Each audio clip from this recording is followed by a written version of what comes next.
Good evening. I would like to welcome you to this regularly scheduled meeting of the Ulysses Town Board.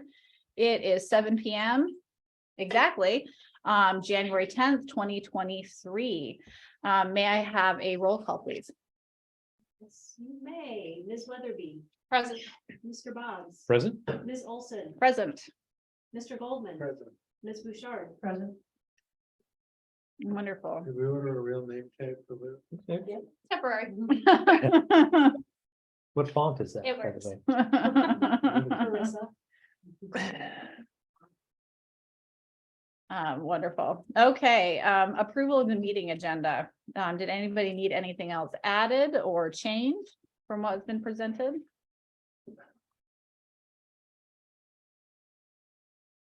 Nope, I do not.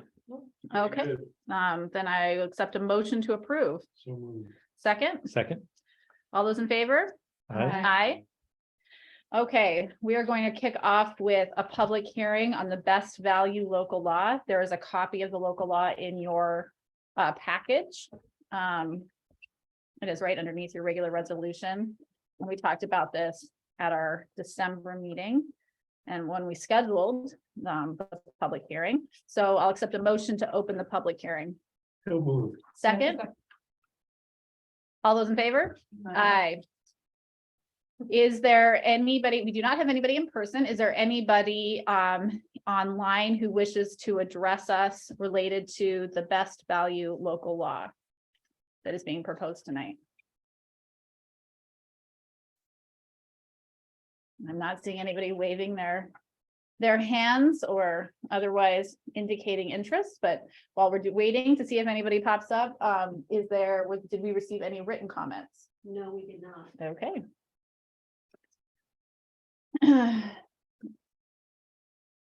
Is there anybody out there enthusiastically interested or even passively interested in commenting? I mean, my only comment is value. It's a very, even when you try to define it, it's a quite nebulous situation. It is. And how do you rank different components of the job in terms of value versus price versus experience versus, I don't know. So we do have rating matrices that we use, and it's very standard to go through that process of making judgments. And it's the goal is to make apples to apples comparisons. The best value local law in particular is helping us be able to specify that, for instance, if we have two bidders, one in Texas and one in Ithaca, for instance, and Ithaca is more expensive than Texas, the best value local law allows us to consider more broadly the fact that our service, we're going to get better service most likely from Ithaca if in-person service is actually part of the deal. Does that make sense? That there's other benefits beyond the simple price point. Yeah. But all of those things should be discussed when we're accepting contracts and making sure that we're documenting appropriately. And the comptroller does have documentation like requirements in terms of that we need to be making these judgments in a reasonable way that best serves the public. So is there anybody from the public who wishes to talk in? If not, I will not look like accept a motion to close the public hearing. So moved.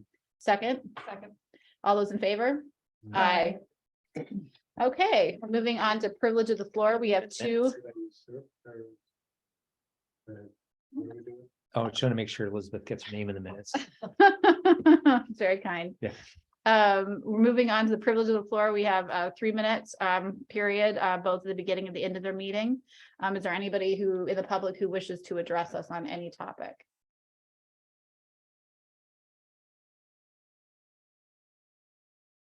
Good. I'm not seeing any, so we will move on to liaison and chair reports. I see Annie Corman's around. Would you be so gracious to let us know? First off, number one, were you hit by any falling iguanas? I must ask. In your Florida travels? No, I wasn't. Thanks for asking, but it wasn't, a present danger that we have to worry about because it went down to 30 one night in Florida. So but I was okay. Good. And I'm hoping for snow here. So that's my inspirational background. So good to see everybody. Good to see you. Welcome back. Thank you.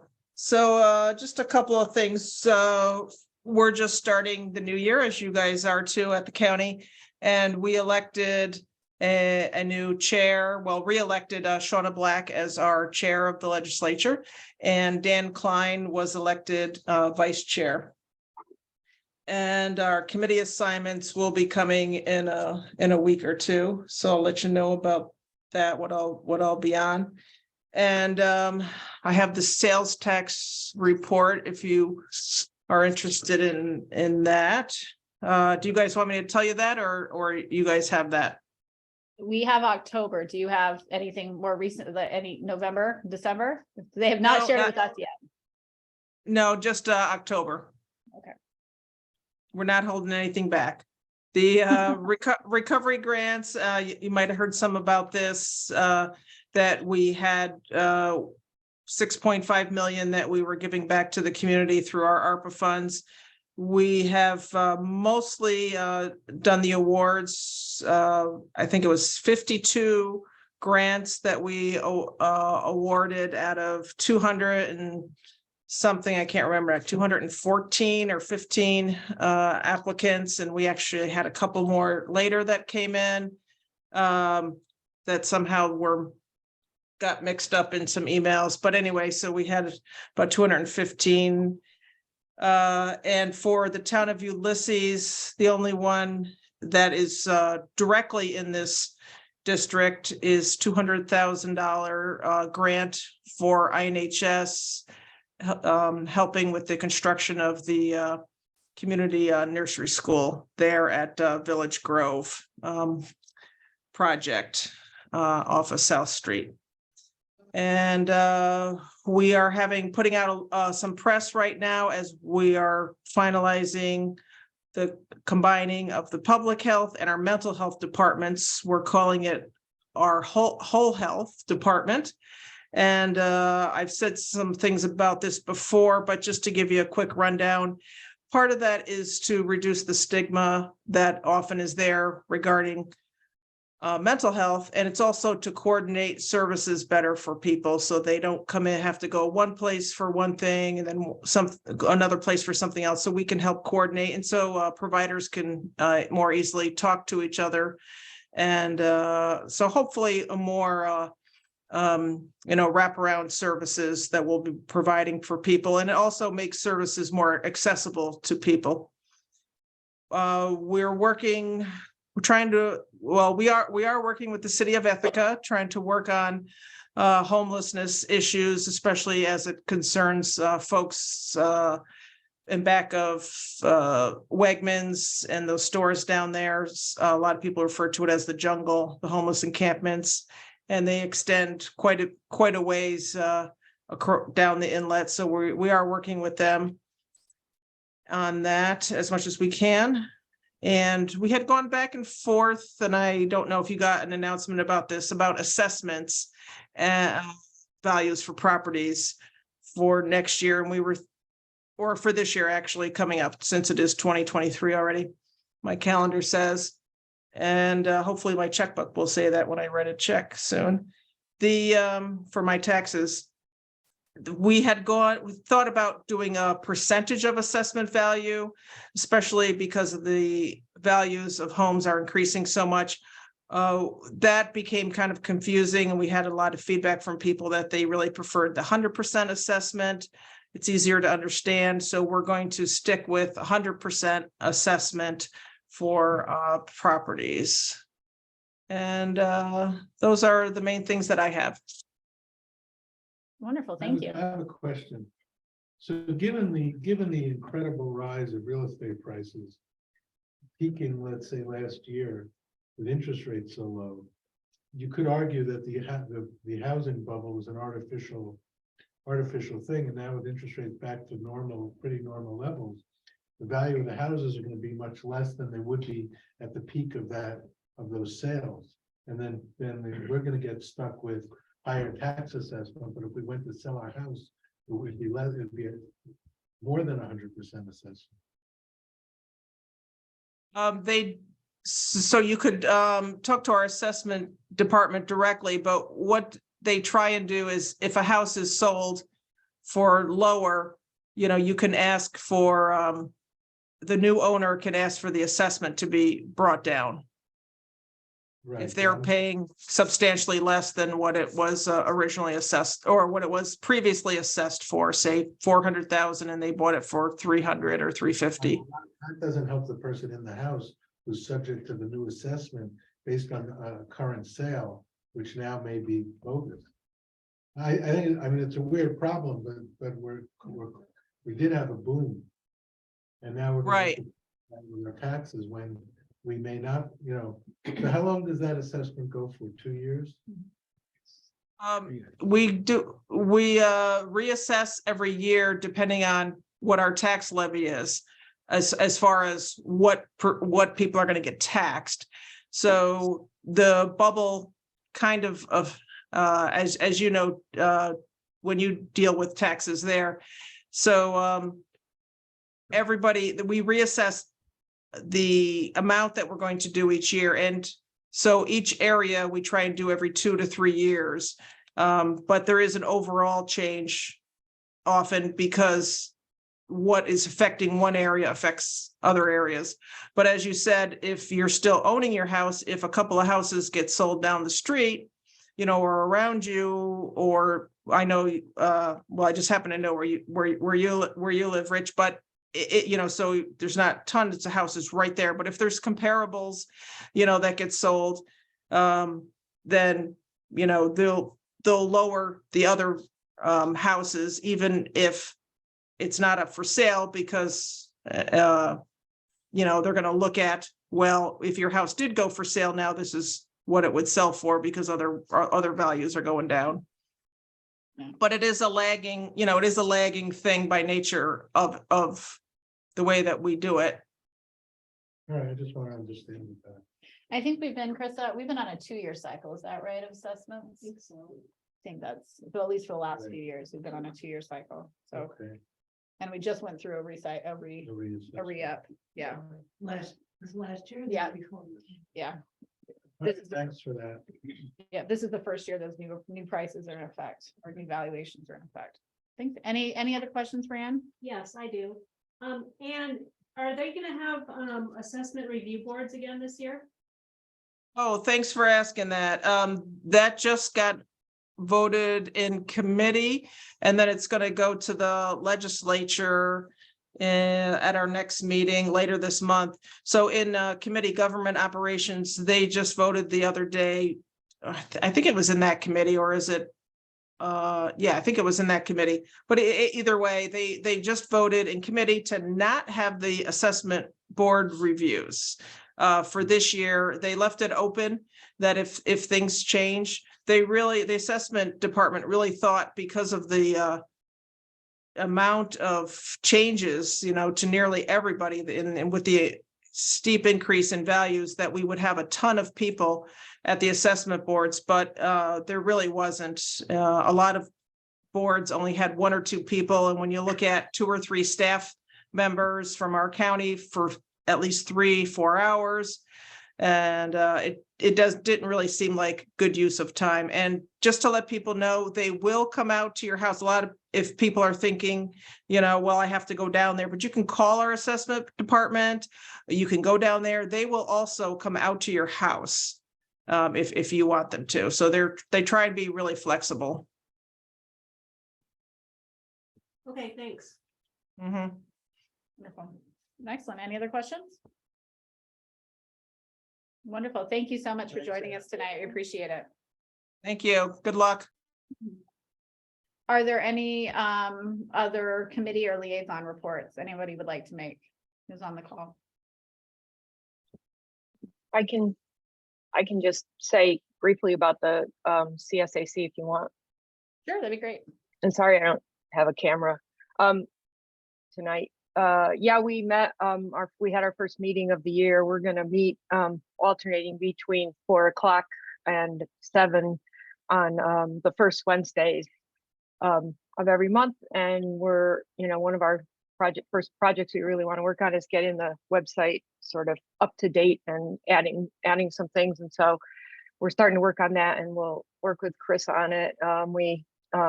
We have really active youth members, which we're really excited about from the high school. And so we're working with them on some ideas of projects they might want to do or do with us. And we talked about a whole bunch of other things that we might do that sort of are just in the works and are developing that, you know, we can certainly bring to the board as we get further along. Events for the public, like around Earth Day, and the New York State Association of Conservation Councils annual meeting this year is going to be hosted by the Tompkins County EMC. And so we are thinking about our CSAC getting the rest of the CSACs in the county together and having a meeting, maybe talking about what everybody's doing and helping each other not reinvent the wheel, and, you know, make progress on things, especially as opportunities come up with the state. So we're hoping to do that sometime when it's a little bit warmer towards the spring. And so I think that's it. Linda's on, and she might want to speak to the Source Water Protection Plan committee. But just the one other thing I'll just add, the board knows this, but for the rest of the public, and it relates to the work the CSAC is doing on energy and sustainability with climate smart communities and clean energy communities, and also the liaison that I am to the Comp Plan Steering Committee with that. I was really excited to see that Governor Hochul just released the awards for the Climate Smart Communities grants, and we got ours. The town of Ulysses got our grant for $55,000 to update the comprehensive plan to incorporate the latest concepts of sustainability, climate change, and smart growth into it. So hooray! I think that's really great, and it's really exciting. And we're looking forward to that. Anyway, that's all I have. Thank you. Thank you. Great, thanks. Any other updates from any committees? If not, we can move on to old business. First up is the best value local law. Nate is with us this evening. We do have a resolution in the board packet to adopt, and basically our procurement policy, when we went through, we updated our procurement policy at our board meeting, our organizational meeting, and we need to include this. This is one of the things that we discovered when we were, you know, when you get new legal counsel and they review all your documents, they find more things that you should have done.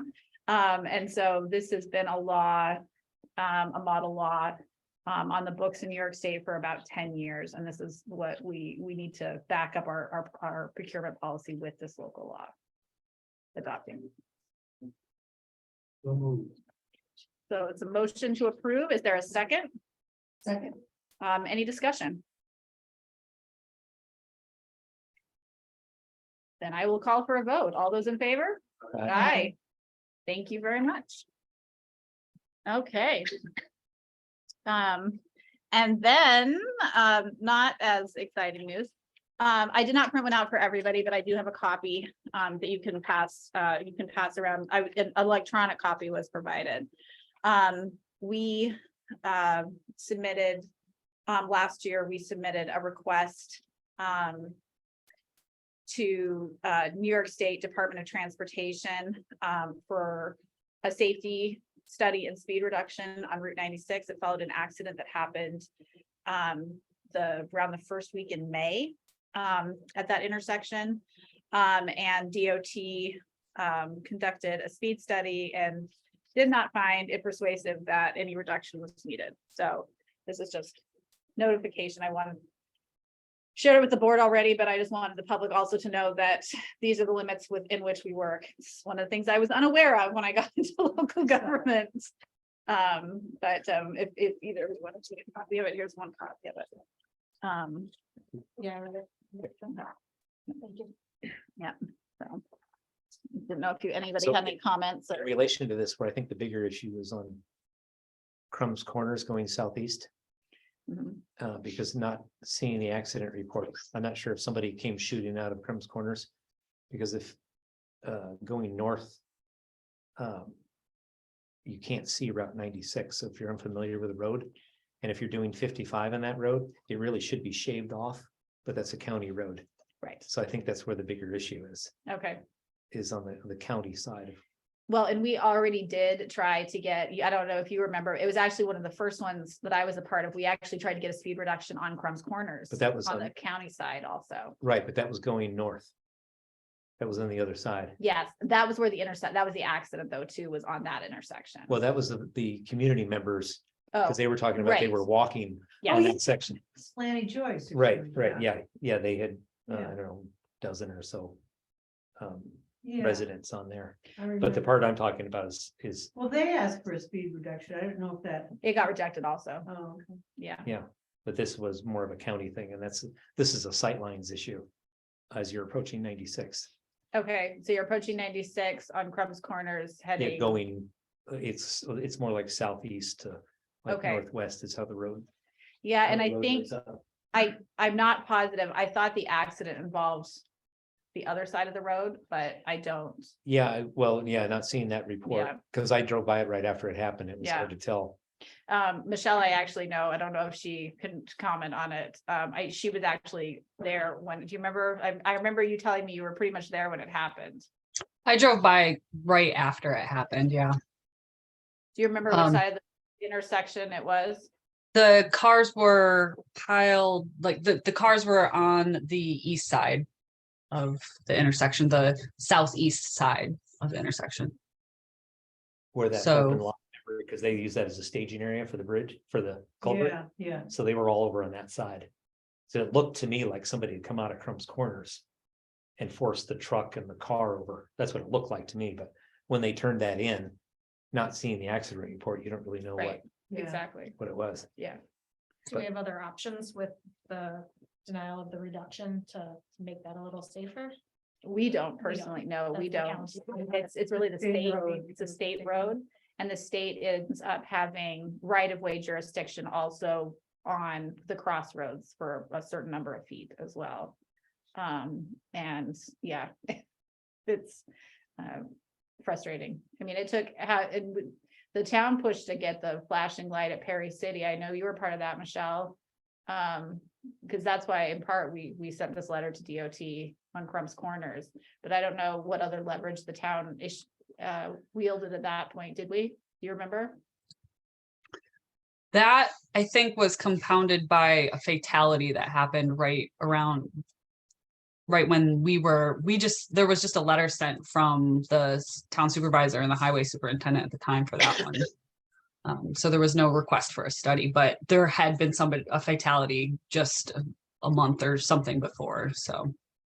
Unfortunately, you have to sort of wait until someone dies in a lot of ways. One avenue we could pursue, I don't know what our options would be, but we can try to talk to ITCTC about if there's any other avenues we can explore. ITCTC is charged with safety data analysis, and there's safety goals, so we might be able to tie something in there. So I'll put that on my list. Well, as our rep, if you would start that conversation in some form, that'd be helpful. Yep. They have other ideas. It sounds like Rabbit Run Road reduction was approved, because I saw a sign request in the vouchers. Yes, so it's a two-part process. So first you get notification that a speed reduction was approved, but you're not allowed to do anything with signage until they send you another letter that tells you now you can do your signage. So we got a second letter, so now we do signage. So on Falls Road, they reduced it to 50, but we can't do anything about signage until we get the second letter. So, yep. We could have a cop there issuing tickets, and people could say, I didn't. Exactly. The laws. Exactly. So, yep, that's where we are with that. So that we should have new signage for Rabbit Run up soon. So. Excellent. Okay. Now Mary, the floor is yours. B committee appointments. Yeah, so I got a couple of applications for the B committee after the last appointment that we did, which I believe was in December. I think that the two people that, one is a retired man who has kept bees for a long time, moved up here and lives in the village and plans to take up beekeeping again, but has an interest in pollinators from that angle, and also, and his name is Paul Rack. The other person is Brooke Palmer, who runs Jenny Creek Flowers. It's a flower stand. Yeah. And so basically she's a flower farmer. She grows flowers all year round. And I think she would be an excellent addition to the committee. So I'm going to request that those two appointments be made. And just as an FYI, we are going to have our first meeting the 21st, which is a Saturday at 11 a.m. Wonderful. And I hope that I'll send you the details, Carissa, so you can put it in the newsletter, because those meetings are open to the public. And actually, I've had 3 or 4 people come up to me and say, "Oh, I'm kind of interested." And I said, "Well, but I don't know if I want to be on the committee." I said, "Well, the meetings are open and anybody can attend who's interested." So I think this is gonna be the hot new place to be. Yeah. If you were just like. well, this makes 8. Plus people who are potentially It's not trying to interested. be time. Start talking about planning, when you get in there, it's just like. And I, Shoehorn them into it. That's it, yeah. that's right. Let's talk water source quality Yeah. for 45 minutes, and then we'll talk bees. Yeah, so I'm very excited, and also the village is interested in Awesome. maybe hopping on. We're I think what I would like to suggest, and I'll have to take in the advice of the rest of the committee, but there's this No Mow May Mhm. initiative where people are encouraged to not mow their lawns during May, because that's when the dandelions come out, and there's not a lot of forage for pollinators early in the spring. So if you let those dandelions go, that you are providing additional nutrition for them at a time of the year when it's very important for them to have a lot of pollen, because that's what they feed to the babies. So anyway, there'll be more on that, I'm sure. Awesome. And we'll So I move the resolution to appoint those 2 people. Paul Rack and Brooke Palmer. Second. Excellent. Any further discussion? Well, sounds great. Yeah. All those in favor? Right. Aye. That's wonderful. Thank you, Mary. Okay, so next up is a update. Hold on. Authorization to procure water meters. Oh, yes, because I was jumping ahead. I'm sorry. I was looking at new business on the 4th line, which is not where we are. Yes, authorization to purchase water meters. That's on the first page of the resolutions. So this is a sole source item. I sent it out before I had all the necessary information for why this is a sole source item. And the long and the short of it is, our justification for this being a sole source item is that the radio meters have to talk to all the other equipment we have. And so the software and all of that has to be put together. And this is the only contractor or the only vendor source who provides this particular type of radio head meter. Chris, is that an accurate? Yep. So moved. Second. All those in favor or any discussion, any questions? So this is something that was approved in the budget. And the reason we are having this very specific authorization is that we had to finalize the very final cost at $262 per meter. And so we had budgeted and it came very close to what we had budgeted. But we needed to have the very final before we put in the order, because prices keep changing on us. Does 139 finish this up, Chris? Yep. And are these just the heads or the whole meter? Good question. I think it's the whole meter.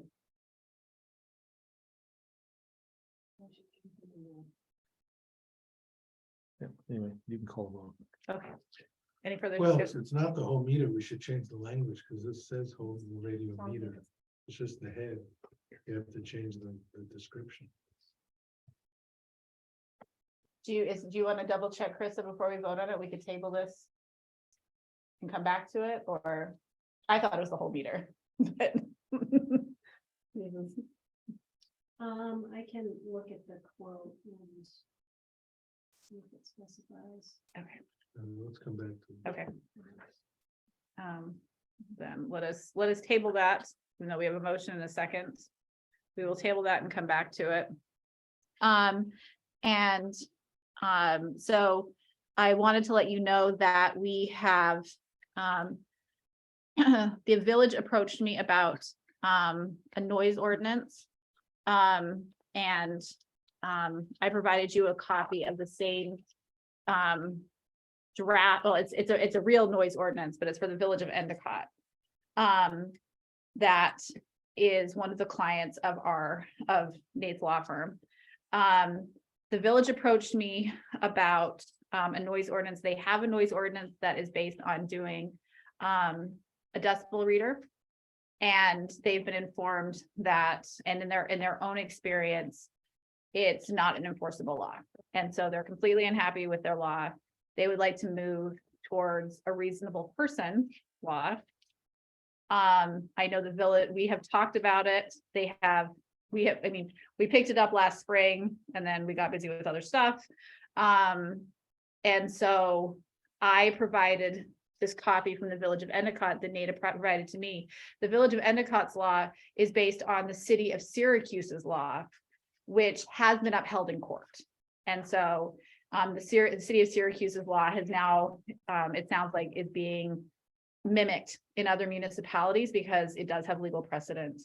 So I'm simply providing you, this was just a discussion point. I didn't want to go spend a lot of time with the village pursuing a local law if it wasn't in the interest of the town board. But I have provided this law to them, this version of the law to the village, and it's currently working its way through their legal process and they're considering it and discussing it. So I just wanted to bring it back into our conversation to see if the board was last spring, the board was interested in doing something in conjunction, having identical laws. I think that's important. Yeah, I would support. you Okay. know, Having something that, because really we're. Tiny, yeah, Yeah, so. okay, The only thing that I would see, and it could be covered under something else too, is there's just a couple nuances between the town and the village, and I'm really thinking ags. Mhm. So I want to make sure that whatever, and it could be covered under the right to farm law. Where Yeah. it doesn't need to be specified here, but obviously we have a lot of farmers and agricultural production in the town. absolutely, We need to make sure that there's no nuances. To yeah, protect them if they're working through late hours and. Right. farming and stuff, So. right, and Nate, are you, I know you're in and out, or I think there you are. Would you mind, I think Liz raises an important point about agriculture and noise that probably the village of Endicott doesn't have to worry about, but I don't know what town the village of Endicott is in, so maybe the town of Endicott. Could you talk to us about how we could potentially tweak this kind of law to be accommodating to state law regarding noise and agriculture? Yeah, I think, I apologize, I don't have the language of it directly open in front of me, so I don't know if we already maybe addressed this type of issue. But the way we would, I think, thread the needle there is include a presumption that normal, typical agricultural activities during normal, typical agricultural hours are, de facto considered reasonable. Because we don't want someone to be just because they're a farm to be acting unreasonably in the creation of their noise. They shouldn't have their I say this, but watch, if it's harvest season and they need to be running at midnight, they're going to be running at midnight.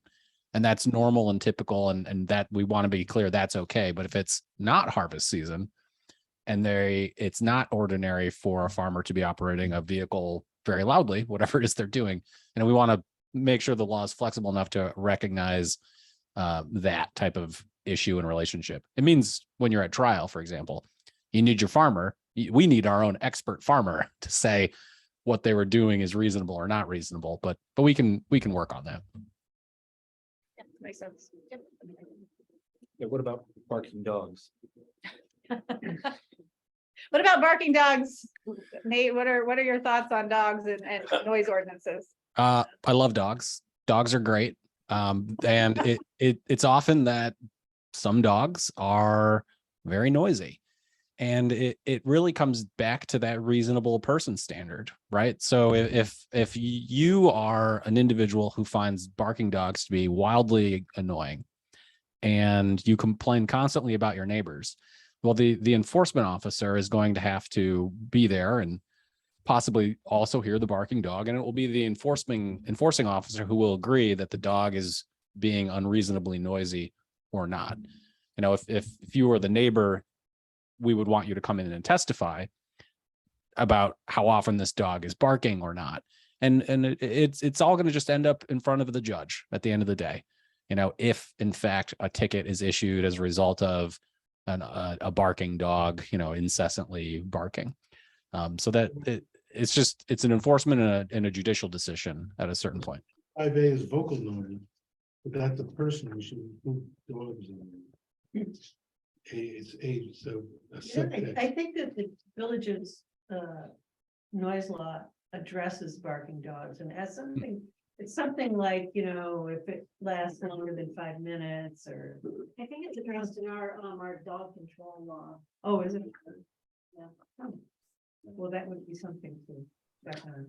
We would What want is to. Mark? Oh, isn't he the one that would be?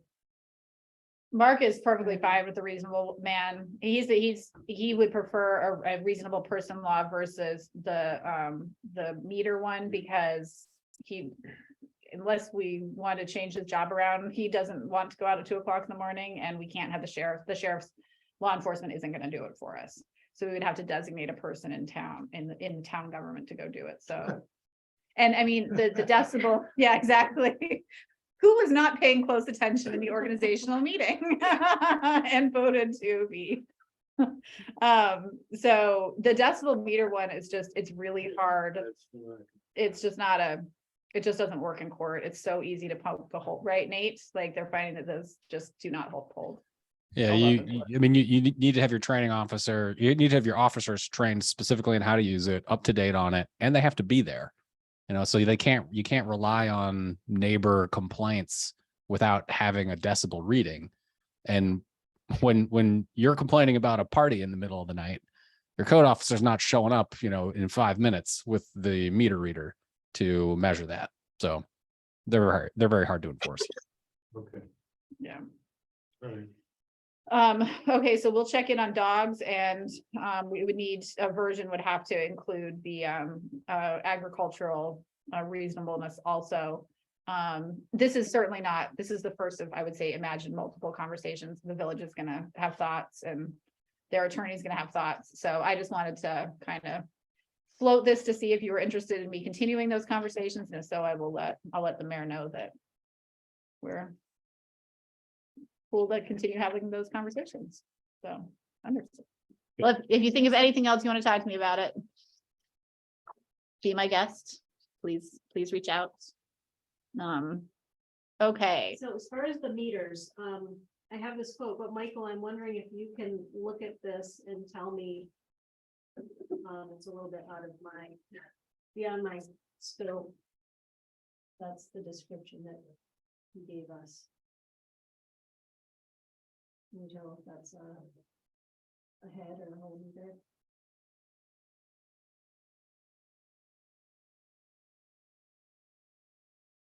It looks like just register. Seems cheap for a whole meter. And residential meters are generally cheaper. I just got a new electric meter, So, digital. yeah, Ask. we So didn't solve ask. it. Yeah, So we're maybe I coming should sit by. down with him tomorrow. That's it. Yeah, I mean, we can go ahead and guess. I was just curious. So what do you think? Well, many of the meters are approaching 20 years old, so Right. if somebody's gonna go out there and. Just the head is like 2/3 or 3/4 of what a whole meter is.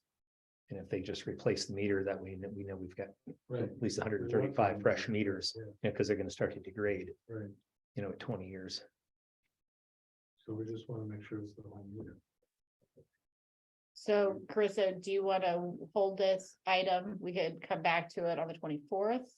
We can pass it subject to the fact Yeah. that it's the whole meter. Okay. Michelle, is there anything you want to weigh in on that? I haven't. Yeah, looked at that. I would just say that I wouldn't support getting just the radiator meter attachment, just replacing the whole meter is definitely what we decided in our work planning meetings. So if this quote is based on just the radio part of the meter and not the entire meter itself, I wouldn't suggest we do it. So I think we're all on the same page that we need to just go back and clarify that this is the entire meter. That was certainly our intention. Right. So, Yeah, exactly. Yep.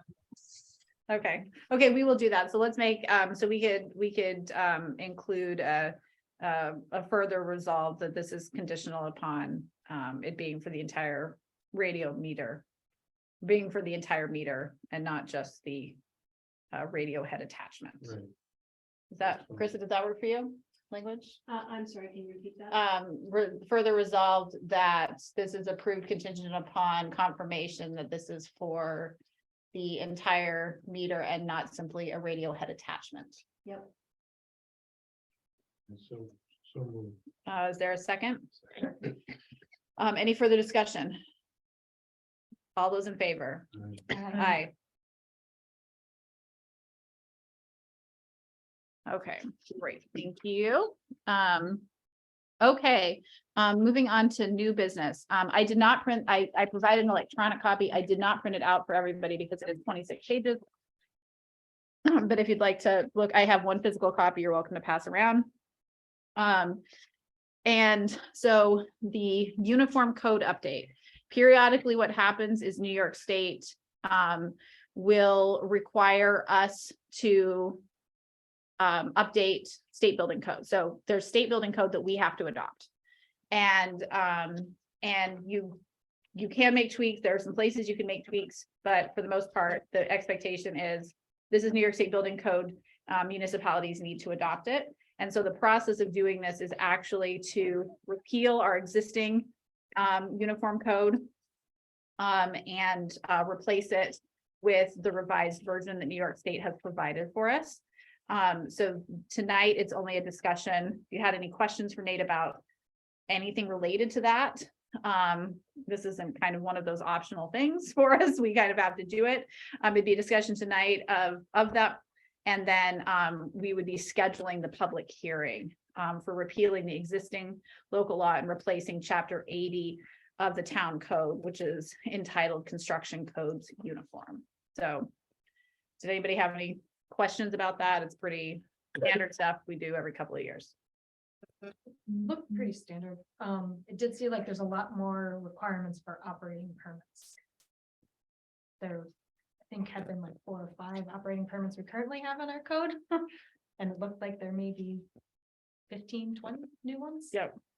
So Nate, is there anything you want to talk about regarding, I know your municipalities are all going through this process with permitting and operating permits. Yeah, I would just need to refresh myself on the old code versus the new one. I'm going to trust that, what you've just mentioned is accurate immediately, that those jumped out to you.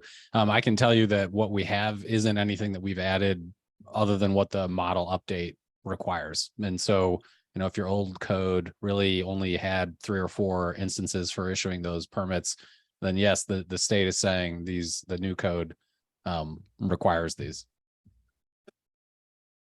Okay. So we can talk further about it. We're not adopting the local law tonight. We'd simply be scheduling a public hearing, and I'm proposing that we schedule it for our next regular standing board meeting on Tuesday, January 24th. And actually, it should be in the resolution. I left in a 2022 and I did not catch that. It's January 24th, 2023 at 7 p.m. Just FYI, I may not be here, but we're having some high work done. Okay. I have a feeling it'll be a scintillating public hearing. And we will wish you well if you are not in attendance.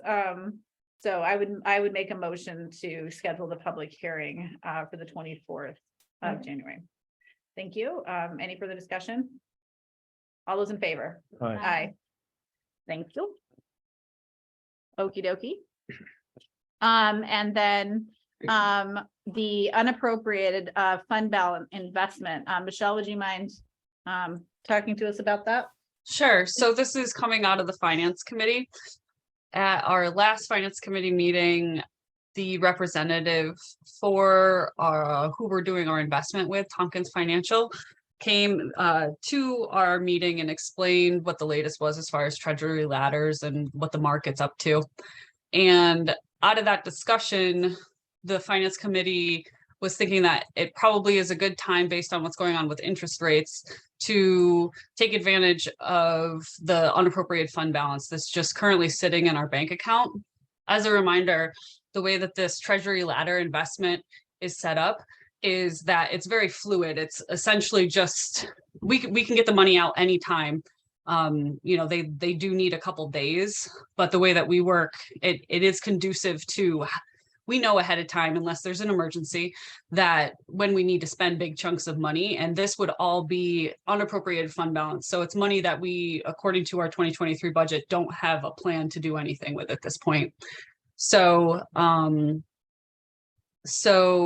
yeah, it's just basically, you know, our money's sitting in a savings account, getting very little interest. So it's really a way to add value to the savings that the town has and to make some money off of it in these pretty challenging financial times. I think it's a good time to do it. And yeah, this is the recommendation out of the Finance Committee. And Rich and Mary, if you have anything to add, then and I'll be the first to say that I do not understand investments like this, but you know, Rich does this for a living, and everybody else is really comfortable with it. But for me, I'm like, wow, $1 million really is a lot. You know, it sounds like a lot to me. But yeah, it's like. $1 million or 0.01 or 0.2. Say it again, Rich. Sorry, I'm having a hard time. Maybe 20 basis points, 0.20, something like that. Like This would have us earn tenths of 1%. 1%. So this would have us earn about 4%, 3.5 to 4%, which is a 10 times return. Now, there's a slight risk here, because if we needed the money before these bonds mature, they are short term, but they can go out two years. If you needed to pull the money, you wouldn't, not like a CD, where if you wait till it matures, you get the whole thing. You would get whatever the market rate is for those bonds at the time they sold them. Well, it's not riskless. It's as close to riskless as you're going to get. And the principal is riskless because it's backed by the US Treasury. But the interest rate itself determines what you would get on a day-to-day basis. And from an accounting standpoint, you have to mark it like month to month when we do our budget. So just there's no intention of using this money, because we didn't, only in a dire emergency would we need the money. So the benefit of getting an extra $40,000 a year versus a couple of few dollars if we had to sell it is well worth it. And Rich, let me ask you this. Does it make sense when we go to do this? Should we say we want these to all mature within a year? No, because that's going to lower your, although given the yield curve right now, the 1 year rate is not much different than the 2 or 3 year rate. In fact, the 1 2 year rate could be higher because of the inverted yield curve. If So, they're expecting the interest rates to go down. well, that's a good, we're then- almost peaked in interest rates, so it's a good idea to go out to the 2 years. Okay, But they're gonna do a ladder anyway, some 3 Right. months, 6 months, some a year. right. Yeah. So I would say it, some of it should mature every 3 months. 3 months. So if we need it, then we will get more than what we put in. I mean, the only way we'd need it is if we had an out of budget expense A that, crazy expense. yeah, Because we have some contingency kind of funds. catastrophic. Yes, So exactly. I think it's well worth it Yeah. we haven't been able to do this for 15 years because interest rates have been at 0. Yeah, So it's a good time to do it. Well, the reason I ask about the 1 year limit is because it's very likely that we will need to appropriate some of this unappropriated fund balance in 2024. So, Okay. yeah, not then- immediately in 2024, but Well, say have a third of it or half of it come due then. in a Okay. year, we go out to 2 years. That's Okay. what the ladder. yeah, That's what the ladder does. Yeah. Right. The ladder will do that for us, Michelle. okay, all right. But if you have a question, just have the guy, I could talk to the guy and we could make sure we're on the same page. Okay. Something we wanted to do for a For a long long time, time. yeah. Yeah, this is definitely a long time coming. So Yeah. thanks to Rich for being the squeaky wheel about it for years and years.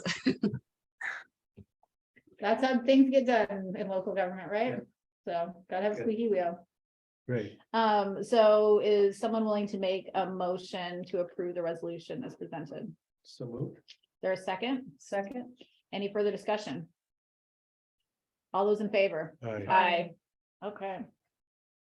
And then, next up is a discussion, it's this paperwork in your packet. Tompkins County Assessment Department has reached out to all municipalities, that there is now, we have the legal capacity to adopt exemptions. For, it'd be a 10% exemption, for volunteer fire and EMS, workers. There are standards by which that, how they have to, they have to meet certain standards. But I wanted to introduce this to the board tonight. On the meeting on the 24th, we're also going to introduce for discussion purposes another exemption that we already have for senior citizens. They have expanded the value of the exemption has expanded, and we could opt to also adopt that exemption as well. What That is it expanded to? Well, it's expanding the value for, and I'll give you the paperwork for the next meeting, but it's increasing the value of the exemption for seniors. You don't know to what. so if it was like 20,000, now it it's might be 30. 25. Yeah. Right now it's 30,000, Is it? I think it's higher? going up to 35, I believe. Oh, the star exemption. So, so we have to, at a local level, we have to, if we want to, we have to actually pass local laws to establish these exemptions. We have to have them adopted prior to March 1st in order to be active for the following 2024 cycle. So my intention was to bring this one to you tonight, bring you the next one to you for the expanded senior one on the 24th. And at that juncture, if you want to do the public hearings, we could go ahead with a public hearing on the local law. Part of it is because of the timeline. I need to have, in order to schedule a public hearing, we need to have the finalized law.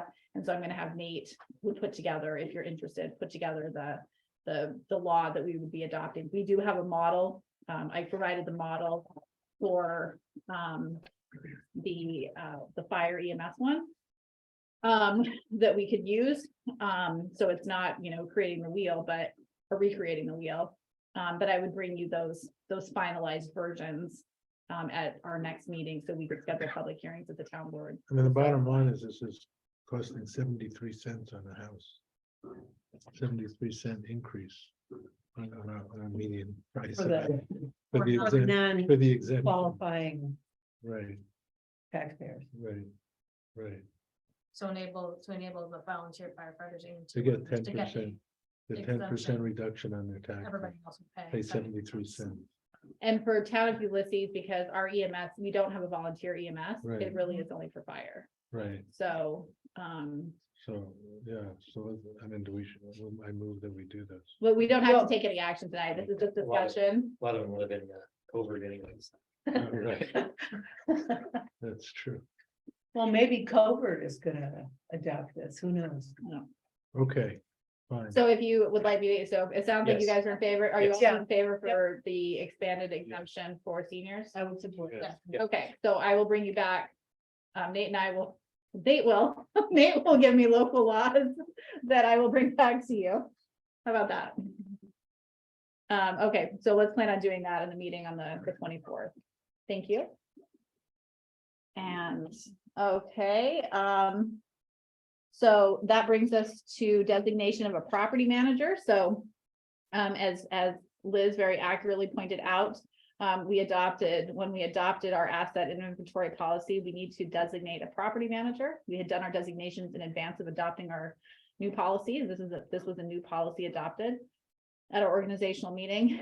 And, I was recommending that we appoint Michelle Wright to serve as our town property manager, because she does manage our asset You willing database. to accept that, Michelle?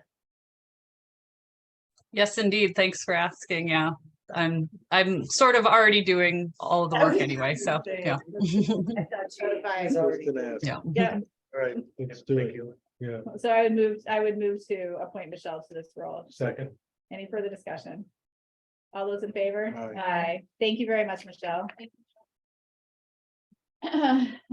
Okay, Black Diamond Trail Extension. I wanted to give you I will give you a partial update. And then, Michelle can talk a little bit more about, it as well from a funding standpoint. But I had Michelle and I had a really productive conversation with representatives from state parks, locally, state parks in Albany, the village, us, and ITIC, what is the acronym? ITCTC. That one. Correct, yeah, that's the one. Acronym. Yep. The transportation one I can't pronounce.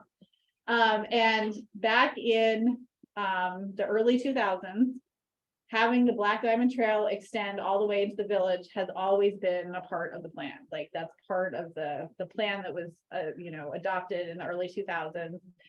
They do have an easement that runs all the way to the village. But they focused on, in Ulysses, they obviously focused on, and some of you were on the board at the time for that, focused on the part that terminates currently at Teganic State Park. There is new motivation to want among all the different parties to actually extend the Black Diamond into the village, with a potential extension of that trail network, potentially even to the state's acquisition of what currently is Camp Park. Because they are actively in the process south of us in Ithaca, connecting the Black Diamond to the state parks in the southern part in both the Buttermilk Falls and Treeman. So there's movement on the state side to want to see these multi-use trails exist between the different state parks. And so we are at the point where the majority of the extension would happen in the town of Ulysses. The town of Ulysses would most likely would be, from what the state has told us. Again, we're in just talking stage right now. And I always love working with bureaucrats, because they're like, well, it'd be great to have this, to be in a more formalized place in 5 years. And I'm like, I don't have 5 years. Let's talk about this now. Let's go.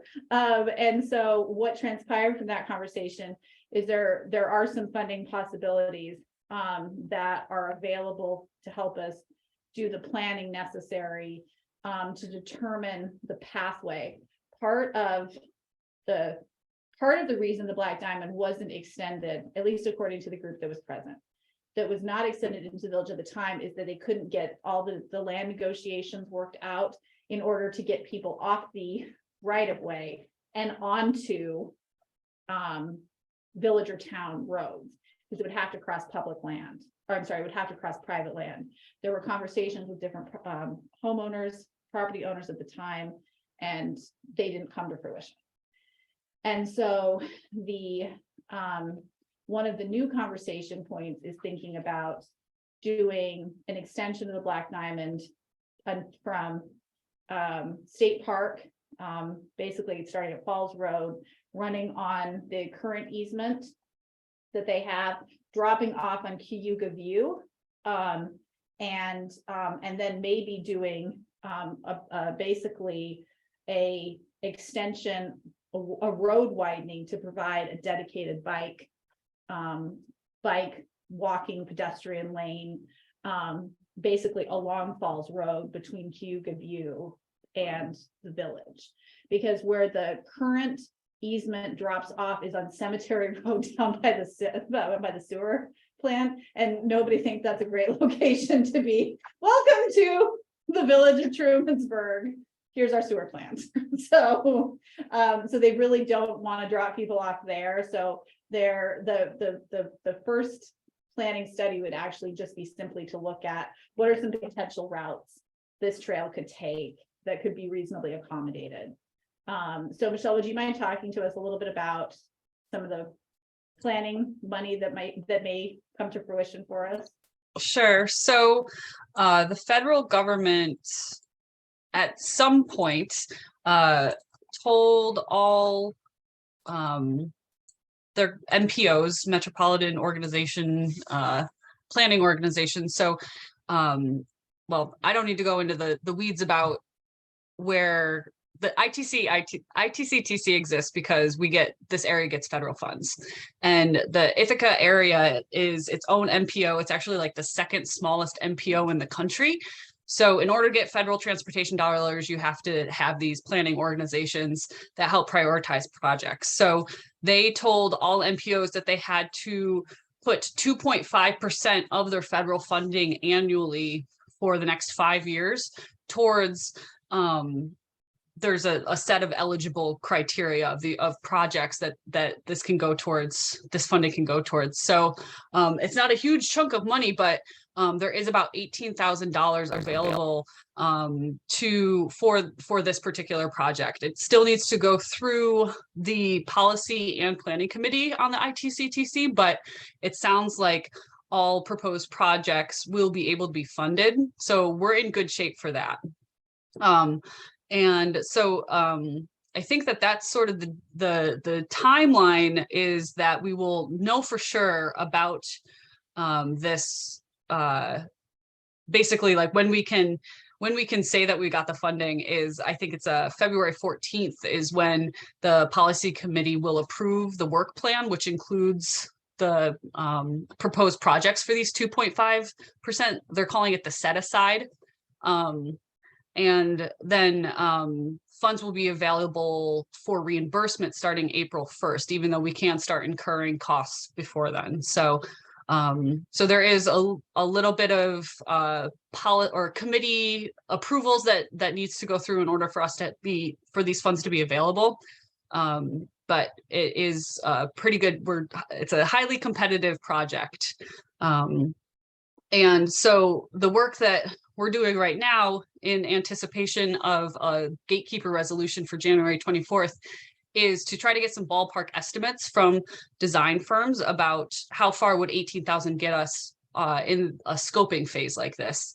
I've heard that it's pretty good. That'll get us pretty far, but it is possible that if we move forward with this, that there would be some money that Ulysses would have to put forward.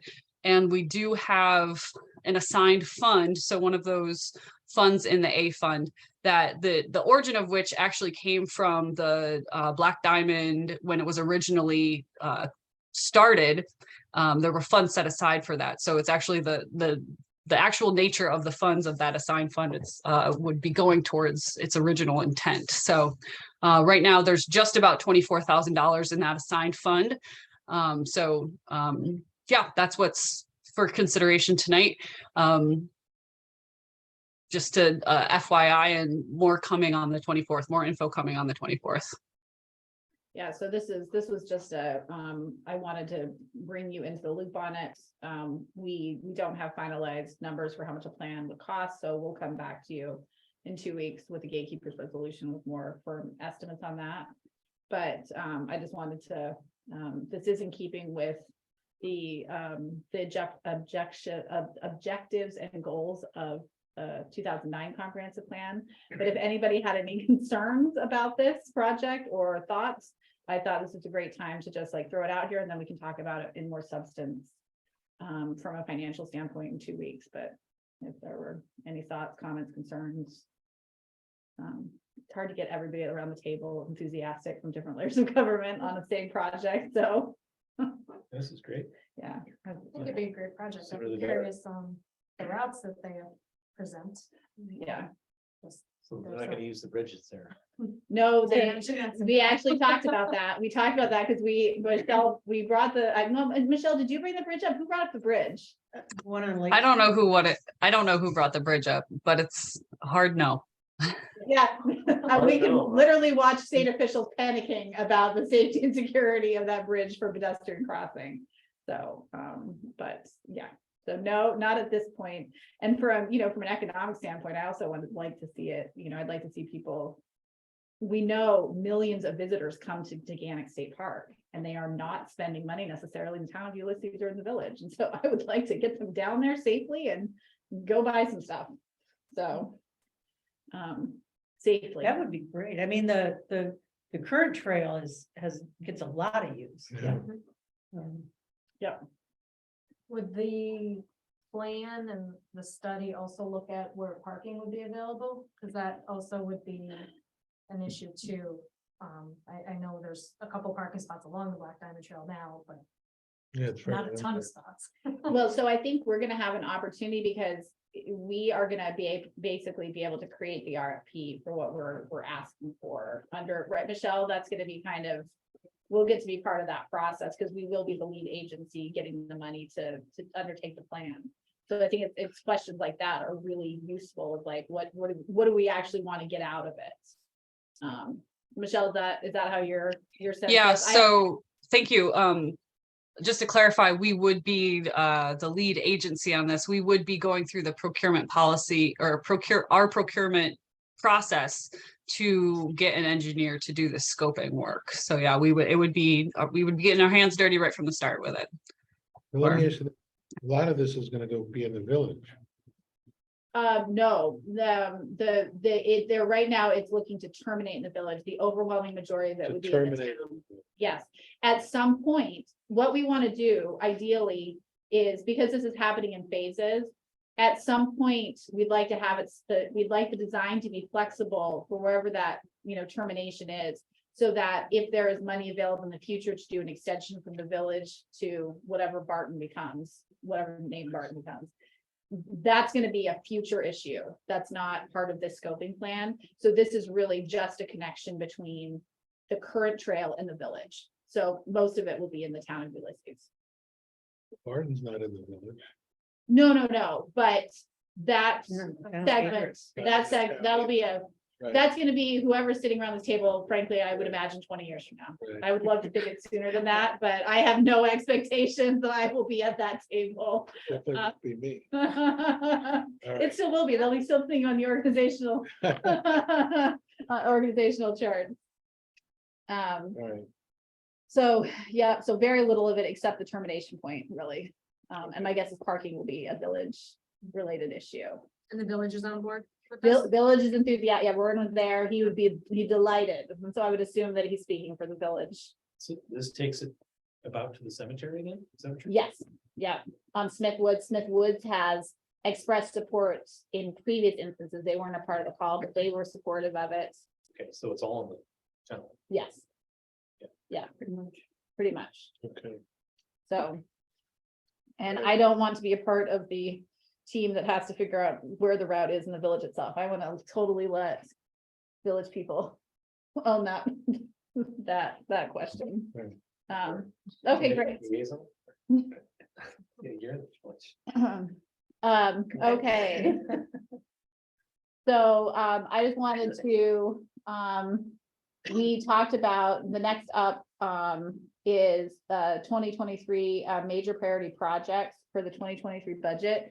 In my first year on the town board, I think it was at this meeting where we looked at long document pages of work plans, and like town board members were supposed to go through and rate between one and Yeah. like squillion projects they wanted to work on.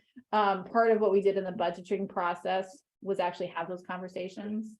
And so that's the direction that I think it's probably more functional, because so much of what you can do in a work plan is predicated on the money you've already previously allocated. So we just wanted to kind of, Michelle and I were gonna just do a quick touch base with you on the projects that we identified through the budgeting process that we're tackling. We're tackling a comprehensive plan this year. We are tackling Camp Barton, although that's not a budgeted project. It's a time project. We are tackling updating our policies, particularly related to fund balance.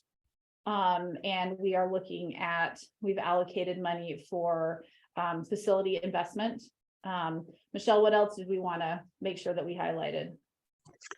Well, I'm glad you started off with saying, you know, the Camp Barton doesn't have a budgetary impact, but there are a variety of big action items that we have on our list for this year that aren't implied by the budget, including the water policy work that we have ahead of us. There's some asset related work that needs to be done around maybe some standard operating procedures with the town hall plant itself.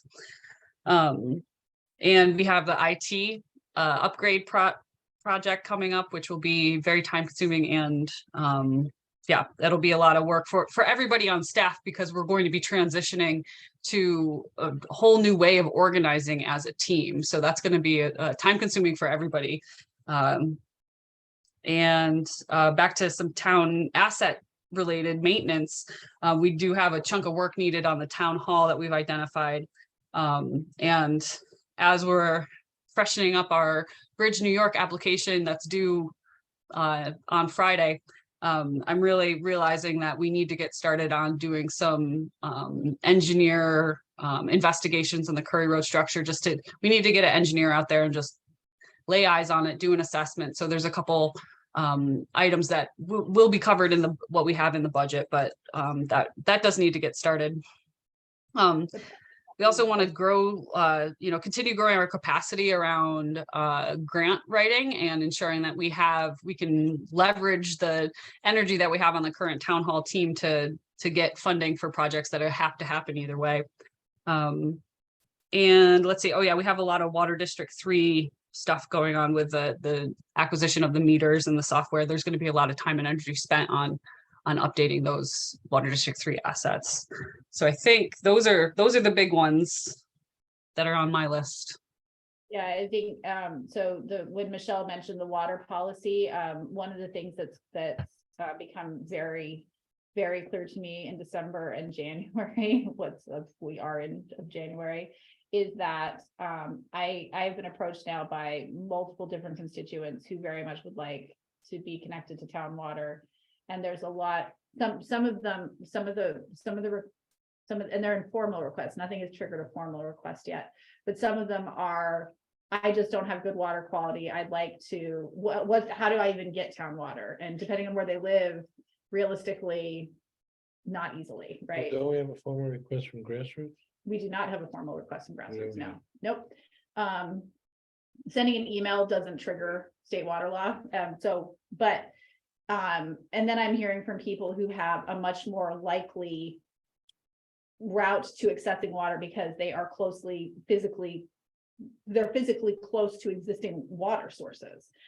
So I've been in conversation and we have some numbers, soft engineering numbers for a possible extension on Route 96 north of the current District 3 water district to run water up to where the Smart Start facility is, which would impact potentially up to about 11 property owners. And so that would be an extension of the existing district, but under New York State water law, extensions are effectively, the process for creating them is is basically the same as creating a brand new water district, although the obvious, it's obviously managed differently. The funding might be different. Tapping into an existing water district is usually significantly cheaper than creating one from whole cloth.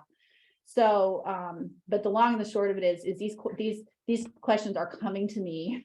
I mean, I have 5 different people in 5 different places in the town reach out to me in the last 6 months, which is not an insignificant amount.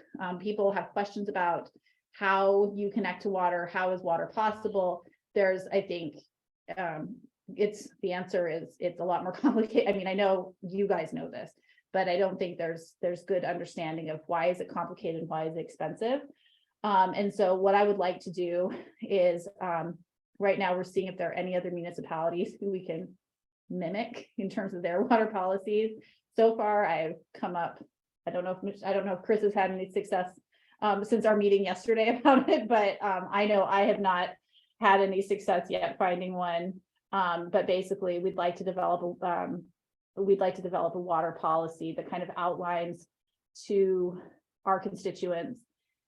If you want water, these are the state processes for getting water.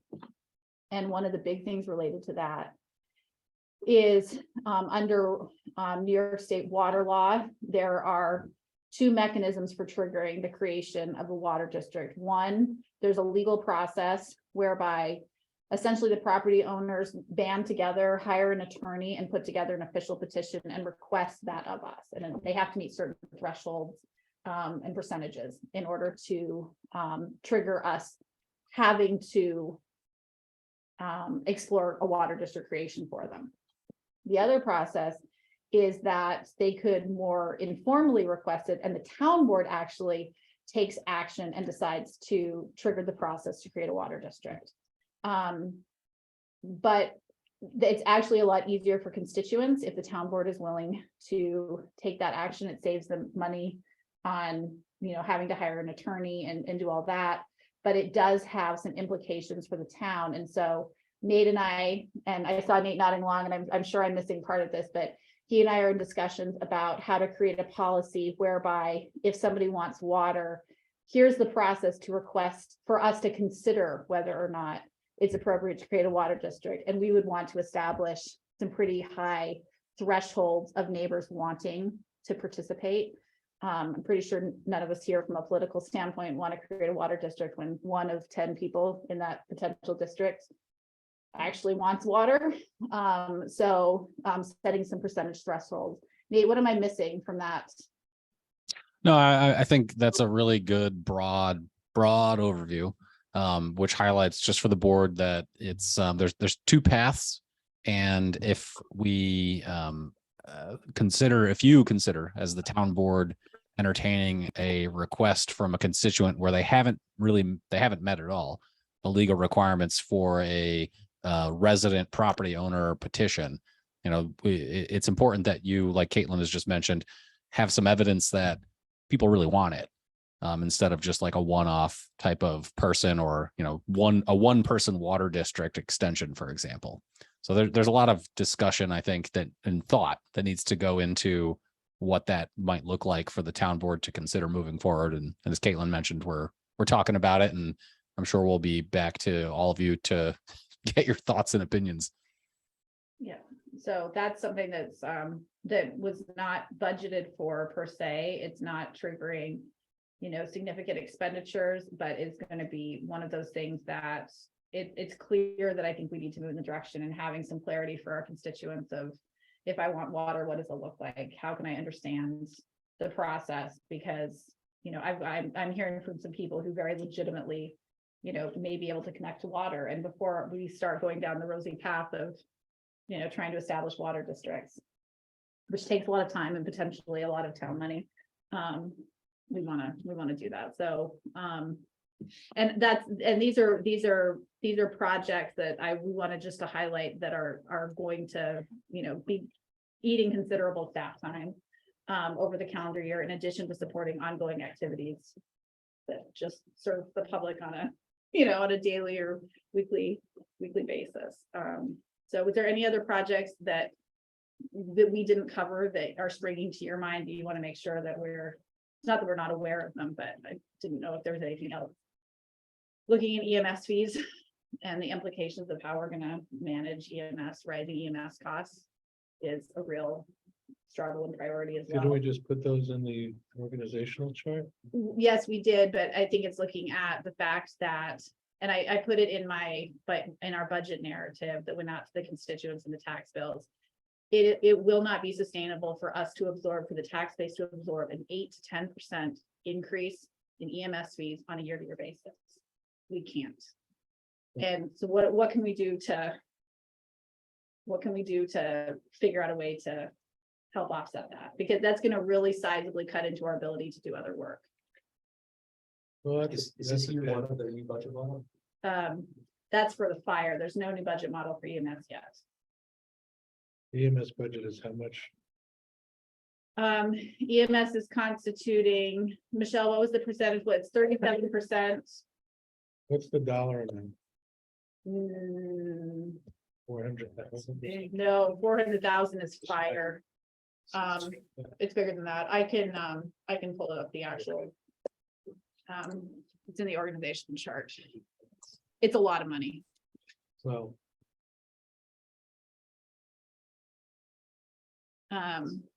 Short of finding, and I don't have any great solutions. It's not like I'm, coming to you and saying, I have a solution for this. I'm just looking down the road that in order to maintain functionality at the town in other capacities, if we basically get stuck with bills that we have to pay if we want service for fire and EMS. Fire has kept, fire actually dropped in 2023 a little bit. 450. 440. What? That's fire, isn't it? No, that's. That's EMS. EMS. It's 450K. So 8% of And that's 450. just the town outside the village. Yes. So you're saying we may have to absorb a $40,000 a year increase per year. There, because, and I got that. yeah. I'm saying it's not, if you spread it across the whole tax base, it's not catastrophic. It's not catastrophic, but year after year after year, that is going to eat into our flexibility. We may have to raise the tax rate a little. Yes, I mean, and staying under the tax cap has been a commitment of the town board. We came within, how much of our tax cap? We came in pretty darn close. It was within what, $5,000, Michelle? It was less than that. It was just under 4,000. All right, well, So, and there are always new projects that show up, right? So. So that is kind of, those are some of the highlights for this year. And then, I also wanted, Rich had requested that we talk about, and didn't, I remember, Rich, You see, I did. told you I would put it on the meeting I for this appreciate it. meeting. That we would talk about, potential land acquisition.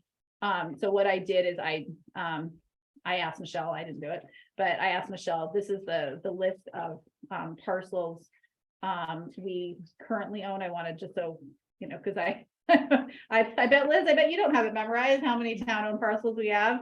The one that's particularly interesting to me is the one that's the acreage of 4.1. That's actually along the Black Diamond Trail.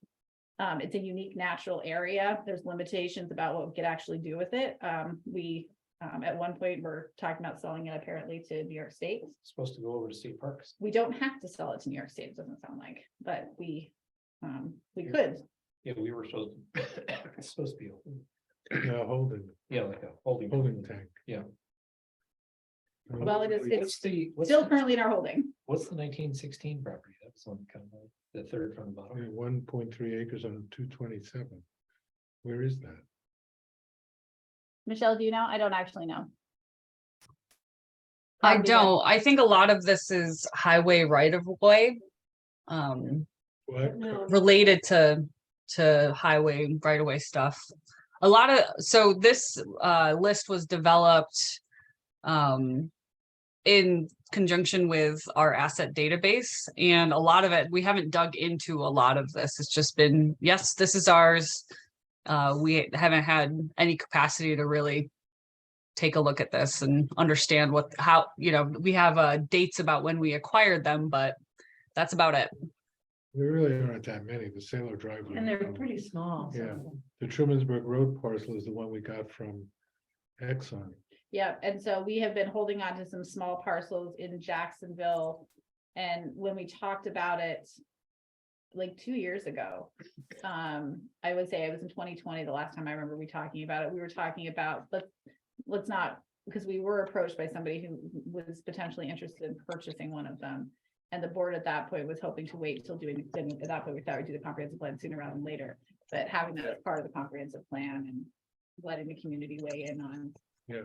Because it's not like would make a lucrative amount on any of these. Yeah, it is a fair. But I just wanted to make sure you had a copy of these. And then I wanted to basically turn it over to you, Rich, because you wanted to talk about land Well, acquisition and. it just came up when the Taganic, what are they called? Trumansburg Community Rec. Recreation came and they were struggling. How are we gonna pay for it? How are we gonna, can we buy it? We have to raise money. Well, if we bought a piece of land like that, I think the management of it would be much less expensive. We have a highway department, we have mowers. There was just a thought that if we had some ARPA money, maybe that would be a good use for ARPA money, especially that tract on 96. Seems Oh, like, by Van Doren's. yeah, seems like a really good property. So, what are we doing with our money? Well, I'm a rec supporter. I think the one thing is that I think you're absolutely right. I think we can acquiring the property is easy. Maintaining the property is easy. Developing the property is where there's the estimates that when I talked to TCR, they have estimates that to develop that property into a 3-sport space. Yeah, Would be approximately $1 million. really. Yeah, Construct the fields. to construct the fields, to You gotta have drainage, and, Lighting, yeah, maybe not like right, whatever would be. required. bathrooms. yeah. Facilities. So, I think, yes, I think we could buy the land without any problem, and I think that we have a wonderful highway crew who could mow and do all of the maintenance part. I think we would just want to have a conversation of whether or not we had the capacity to tackle the development phase. But then they could help with that. And if we bought the land, at least we'd have a piece of land while they were fundraising for the development of the other part. Well, why do they care if they own it? They're a nonprofit. But actually fundraising would be much easier if they had. If they only had a spot. Yeah. Well, if the board is interested in doing that, I am happy to pick up a conversation. I just don't want to get in front of the board and be like wandering down some path and you're like, Caitlin, we did not, you are just out of the weeds there and start ratcheting me in. So if you would like me to have that conversation, start that conversation with TCR, I would be happy to do it. If that's, I see all the issues with field access and facilities. it's super easy, Liz. I all don't the know what you time, know. so. Well, I'm just, this was in our face as an example of something we could do. There are other things we could do too, but Mhm. this, if the board likes that, then maybe we should pursue it. And just by pursuing it doesn't mean we're actually like. No, there's. Making having the Discussion. Well, it would end up in us making a purchase offer for the property. And that's still for sale, for that That's for particular sale. property. And if they decided not to use it, so we own a great piece of property on 96 for future use. Are you what are you envisioning out there? Firehouse, yeah. Right. Well, that would be, Or an ambulance And a station, field. or an ambulance station. We could be like Hector, which has, yeah. Okay, I would be happy to pick up that conversation with As long as TCR. you have the bandwidth. I support what Rich is saying, but what you guys just outlined is a lot of work. There's a lot It of is a lot of work. So it's easy for me to sit here and go, yeah. Well, and that's what I think that, and I think that's an important conversation to have, because I think it might be one of those situations where I don't think we wouldn't reasonably turn over everything and be like, okay, well, we own the property in TCR, you're off on your own. So it might be a situation where it would necessitate the town contributing money towards planning administration And so if the town, I think that would be necessary for the board to consider about what are the financial implications, because on our current staff, get like you just aptly noted, we don't necessarily have the capacity to just absorb that, especially with Barton coming online. And I was just gonna say, we have to deal with Barton, we may need to put money in there Mhm. to start. Yep. This is something we would ask the comp plan committee to consider with what they're doing. I mean, I Is that think, appropriate or? is that- Yeah, it could be, but I mean, they'll take a year to Right. develop Right, it, but and the because- property will have been gone already. No, I don't know, it's Been there for a while, but it just takes one buyer. I mean, I don't know why it hasn't sold. Well, I know why. It's so we can't put anything you on can't it. put anything, Because it's zoning. That's a whole other issue too, right? it's not as much of an issue if the town If owns the the property. The town owns it. Nate, is that right? I don't think I Fantastic, was you're there. quite following along entirely with which property this is and the zoning issue. There's 13 acres on Route 96. Right, outside of Jackson. outside of Jacksonville. Catty corner to the old Tompkins County home. The white building there. So Nate, it's a piece of land that's in our agricultural zone. It's been sitting on the market for a couple of years because of some deed restrictions, and also because people have approached us about projects that do not conform to our zoning for that parcel. And the deed restrictions are like no vegetables and. Yeah. No No, 'cause flowers. We put that in there Yeah. because Brownies, Yeah. Brownies owns it. And they didn't want They have competition. the stand on, so. So does the town currently own the property or? No. Brownies are. No, but we got, I don't think Nate knows what brownies is, so it's probably not helping Nate right now. Brownies. Oh, no, Brownie is known all through New York State, just world famous. So Nate, we got approached we got approached by the, I think I told you about at the time that Shermansburg Community Rec was approaching us about, they would like to purchase land. In order to find land of the size they need, they're gonna have to purchase in the town outside village. And 85% of our town land is zoned agricultural. And recreational fields are not a specified permit, legal use of that parcel, of this particular parcel. And so they approached us about, would you be willing to change the zoning, et cetera, et cetera. So our question to you, and maybe you don't have the full answer right now, because I put you on the spot. But if the town purchases a piece of land, do we have any more flexibility over the zoning of it than we would if it was just a private parcel? Right. So that question ultimately relates to it's called the Monroe test. So it's whether you or not you are immune from your own zoning. It's a very simple, straightforward 9-factor test, which just asks a lot of questions about really what are you doing? What's the purpose of what you're doing? Who are you doing it with? And 6 other things, which we can walk through more specifically, Caitlin, you and I, or a subcommittee of the board to just understand what exactly is the proposal. If, for example, you were to create a town park and then license or authorize a local community organization to operate or run that park for you, that would be one answer. If the other answer was you were to then sell it, develop it as rec fields and then sell it, then there's another answer.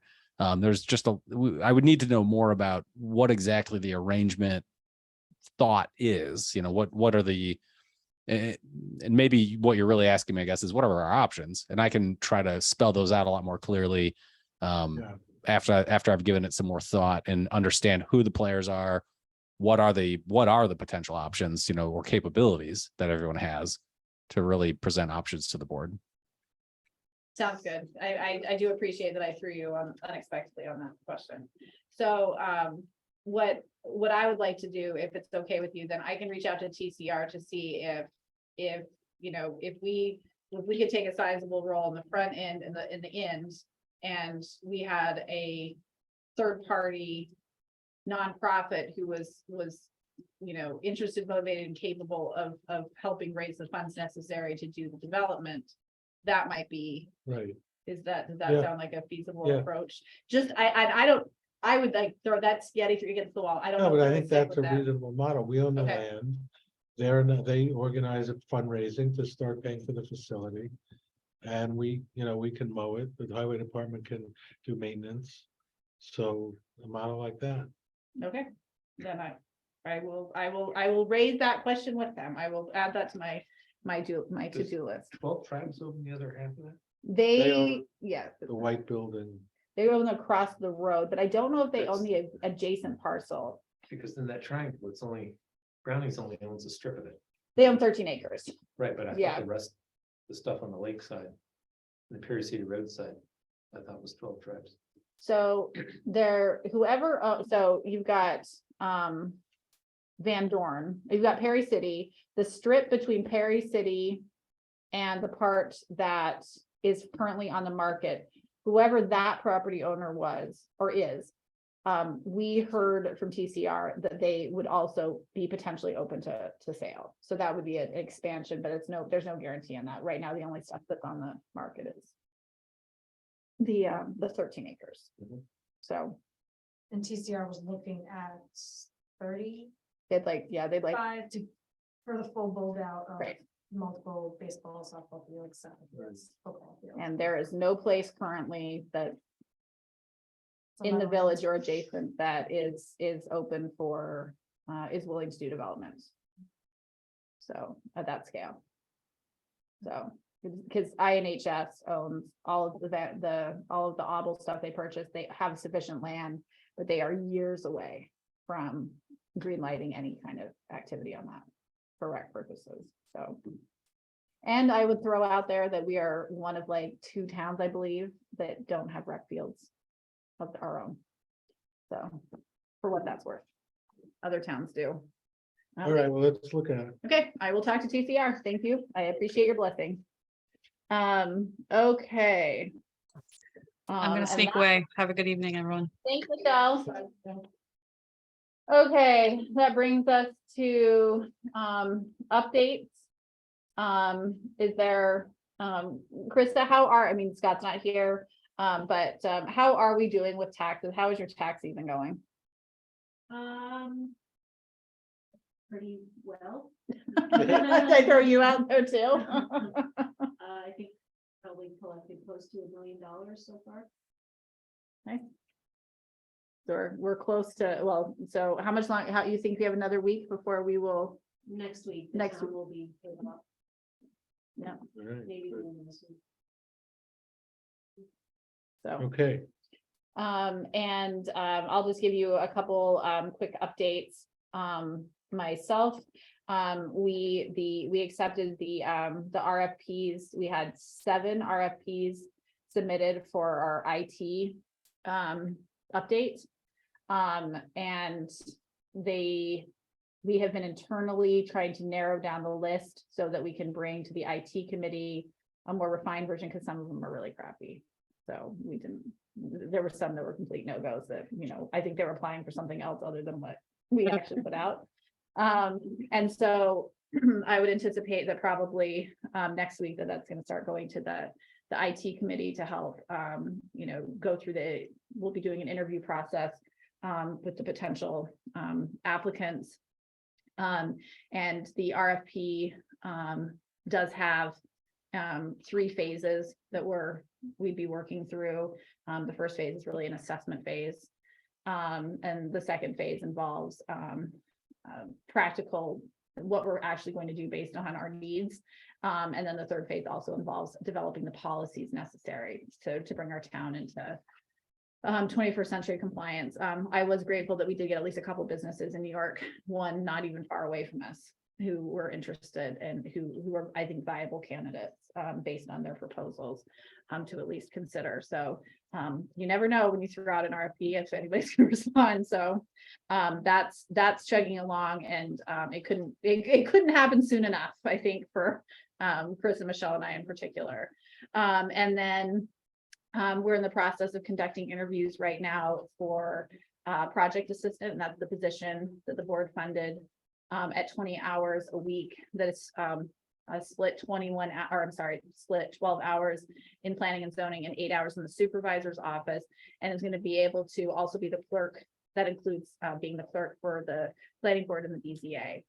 So we did an interview today, we're doing another interview tomorrow, and then one of them had to reschedule, so that's probably going to be, at this rate, is gonna be next week, but we should be able to, my deep and abiding hope is to bring you somebody at the meeting of the 24th for an appointment. But those are kind of and then we've got a Camp Barton meeting coming up next week.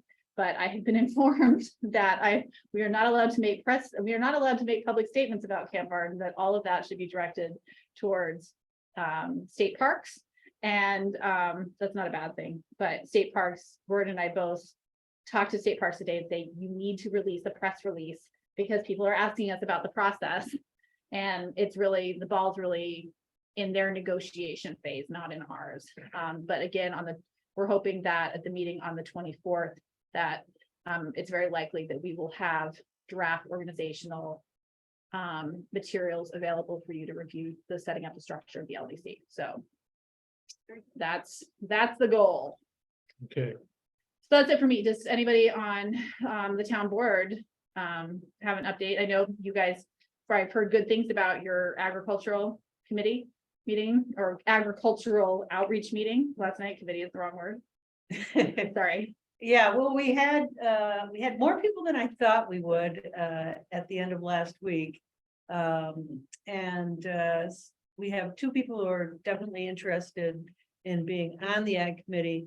And they also kind of criticized our outreach efforts and said you should use social media. There are farmer groups on Facebook, and so we're hoping to get some more information from some of the farmers that were there about other farmers that didn't hear about it or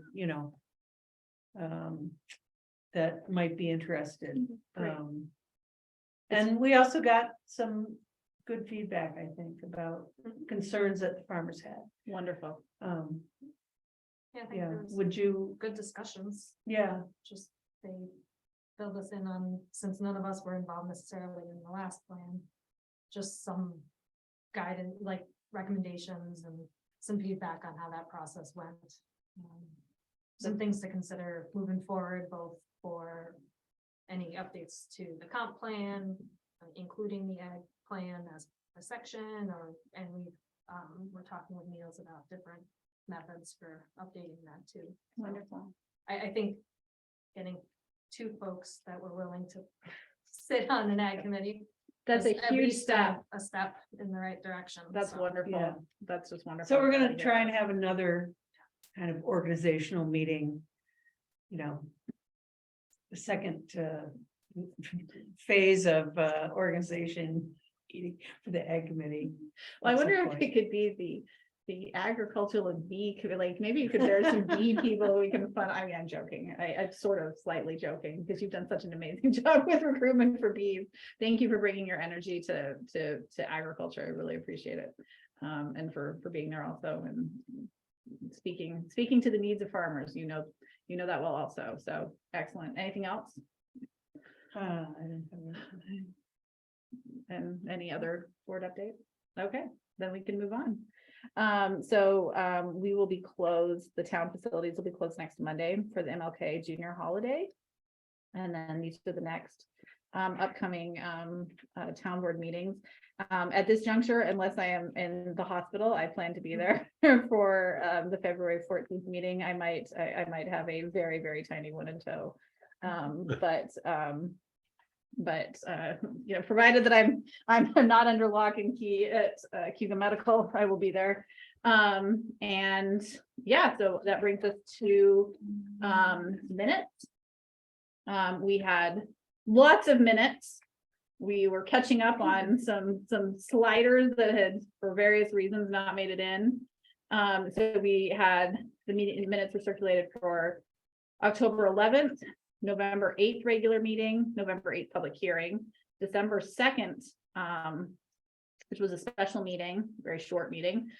December 13th was a regular meeting and December 13th public hearing. So did anybody have any changes or alterations to any of those that they wanted before we approved them and closed out our minutes for 2022, right? I think we're all caught up, right? Yeah, yeah, and I will note that, see, I don't remember the date, I think it was on the 13th, that I referred to the, water committee as maybe the WRC, the Water Resource Committee, but that's not actually its, correct title. It's the Source Water Protection Plan Committee, so I'm gonna make that change. Okay. Any other changes anybody else needs? If not, I will make a motion to approve the minutes with that one correction. Any further discussion? All those in favor? Aye. We do not have any budget modifications. For Liz's edification, I always leave budget modifications there on the agenda because we don't usually know until Monday or Tuesday if we're going to have any. I can tell you, we're looking in really good shape to do all of our final budget modifications for 2022 at our next meeting. And we got some bills that some sweet talking was necessary to get them. So we can try and close out. We should be able to close. At this point, it looks very good for closing out the year this month. So, which is always good. So then we have payment of audited claims, and that's the resolutions for that are here. We have some 2022 claims as well that will be paid off against our 2022 budget, and then ones for 2023. Does anybody have any questions or comments? Did my auditors have anything they wanted to raise? We did. We raised it already. Already raised, you know, already put to bed ish. We'll track down the Advil.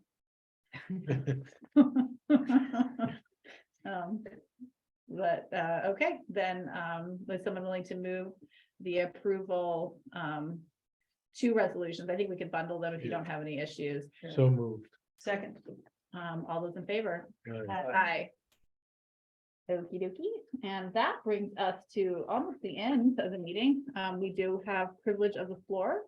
If there's anybody in person or or online who wishes to address us, please join us. So you have 3 minutes, and we would love to hear from you. I want to take this off.